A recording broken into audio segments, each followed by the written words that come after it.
Kami menemukan lebih dari 164 platform pembelajaran online di 49 negara. Hampir 90%-nya terlibat dalam praktik pengambilan data yang melanggar privasi anak. Dan Indonesia adalah salah satunya. Pasal 16 Konvensi Hak Anak secara gamblang menegaskan, no child shall be subjected to arbitrary or unlawful interference with his or her privacy.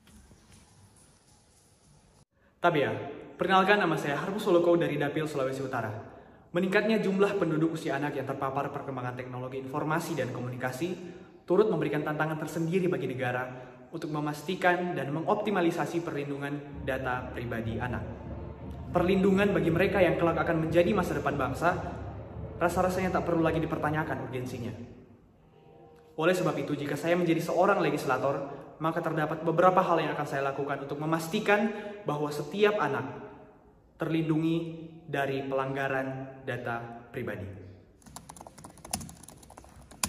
Yang pertama, menjalankan fungsi legislasi, yakni dengan melakukan penyempurnaan terhadap rancangan Undang-Undang Perlindungan Data Pribadi dengan memasukkan satu bab khusus yang spesifik mengenai perlindungan data pribadi anak, yang di dalamnya memuat sanksi, denda, dan ganti kerugian akibat penggunaan data pribadi anak tanpa hak.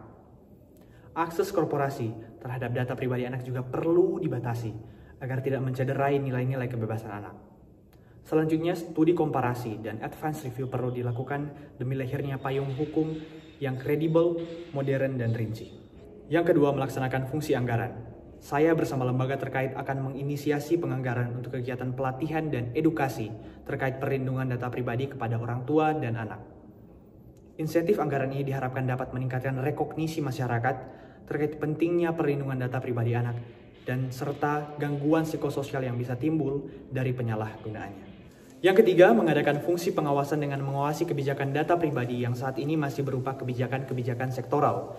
Perlu dipastikan bahwa setiap subjek hukum, termasuk anak, mendapat kedudukan yang sama di mata hukum.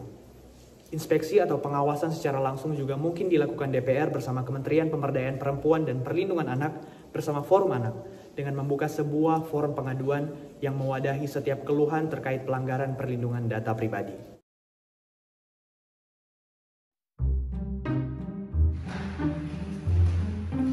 Perlu digarisbawahi bahwa ketiga poin tersebut mustahil tercapai tanpa sinergi dari seluruh komponen masyarakat, sehingga masyarakat diminta untuk mengawal kerja parlemen agar supaya cita-cita kita bersama, yang perlindungan data pribadi yang melindungi hak-hak anak, dapat tercapai.